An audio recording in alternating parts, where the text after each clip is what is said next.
I started my MMO journey over 15 years ago. I was introduced to the genre through an obscure Korean MMO that most of you have probably never heard about, called Talisman Online.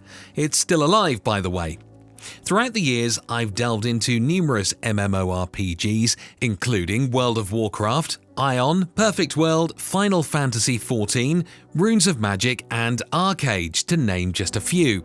However, none captured my heart quite like Guild Wars 2. I began my adventure in Guild Wars 2 back in 2012.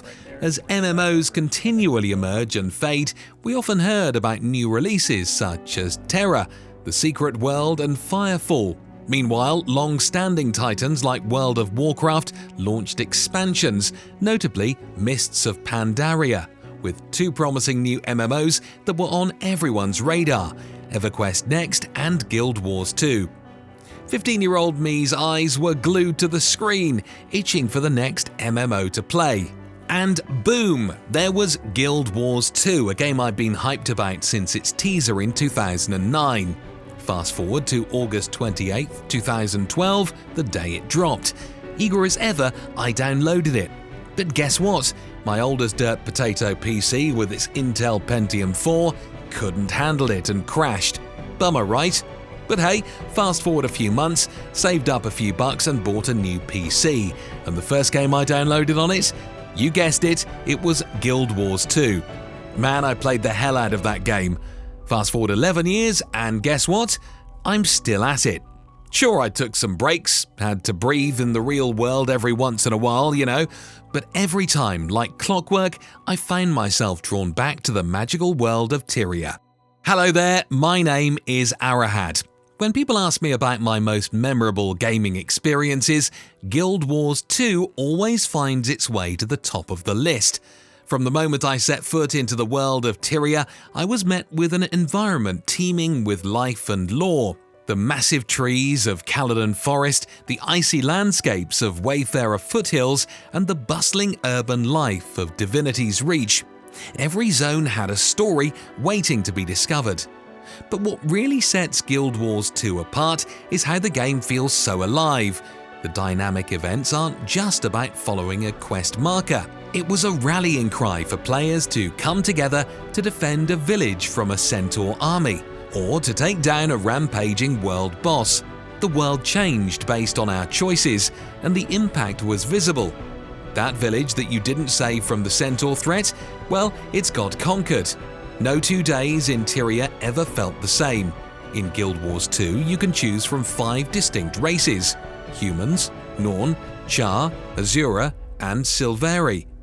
Once you've picked your race, you have the option of 9 unique classes: Warrior, which is your usual warrior class; Guardian, a more tanky warrior, or you may call it a paladin to an extent; Ranger, which is the hunter class accompanied with a pet that fights by your side; Thief, a rogue assassin class that relies on stealth and speed; Engineer, think of a mix between a tinkerer and a battlefield controller.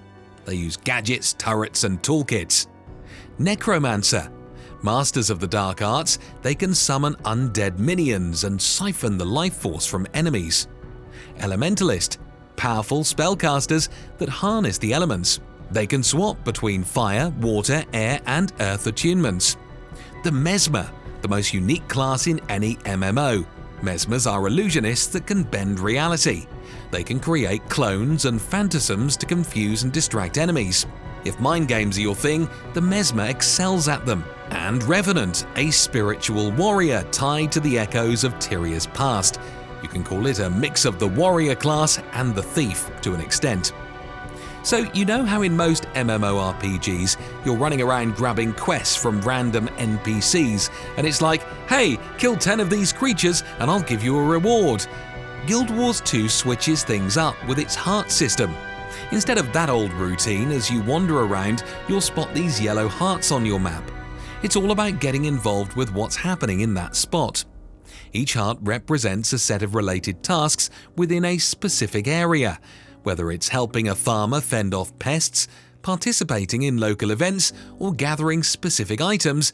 These tasks feel organic and part of the world's narrative rather than just a checklist. As you engage in these activities, your progress fills the heart.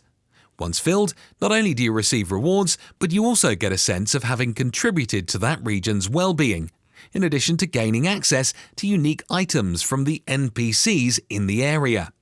Combat, too, feels refreshingly dynamic. No stupid tab targeting or button mashing. Instead, every battle is a test of skill and strategy.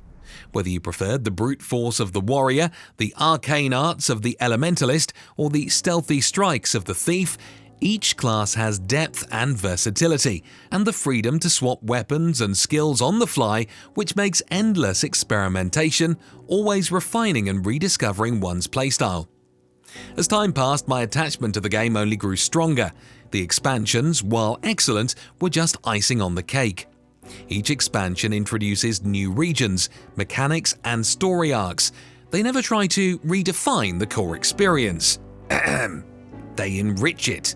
Venturing into the deep jungles in the heart of Maguma in Heart of Thorns felt like entering an entirely new world, alive with hidden dangers and secrets.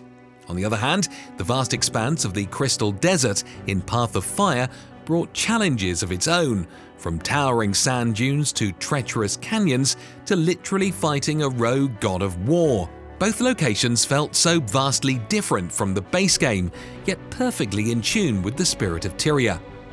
The Living World seasons are a testament to ArenaNet's commitment to storytelling.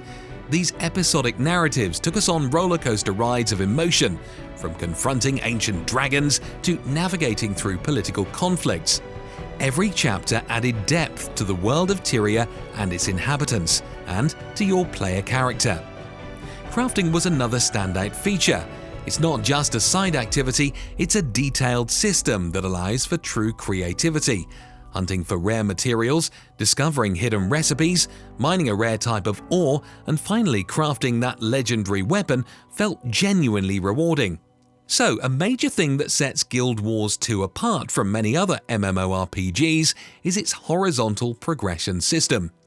In a lot of MMOs, you're always chasing after the next best piece of gear. It's like a never-ending treadmill where the moment you get that shiny new weapon or armor, it gets outdated by the next update or expansion. This can be super frustrating, especially if you need to take a break from the game. But in GW2, it's a different vibe. Once you get your hands on solid gear, it remains relevant. Yep, that's right. Whether you took a month off or even a year, when you hop back into Tyria, your gear is still right up there. This doesn't mean there's no new gear or content to look for. There definitely is, but it's mainly cosmetic. Guild Wars 2 respects your time. You're not punished for taking breaks or for having a life outside of the game. So no more coming back and feeling like you're miles behind everyone else. But what truly keeps me addicted and attached to Guild Wars 2 is the community. The game's very design, from shared experience points to multi-guild systems, fostered a sense of unity. I've laughed, celebrated, and even mourned with friends I've made in this virtual world. To those on the fence about giving it a try, I'd say this: Guild Wars 2 isn't just another MMO. It's a journey, a community, and for many like myself, a second home. Every login offers new stories, challenges, and memories waiting to be made. And there you have it, my journey through the magical world of Tyria, a place of wonder, challenges, and camaraderie. If you ever decide to embark on this journey, may you find the same joy and connection that I did. Until next time, be safe, keep your spirits high, and I hope you have a great day.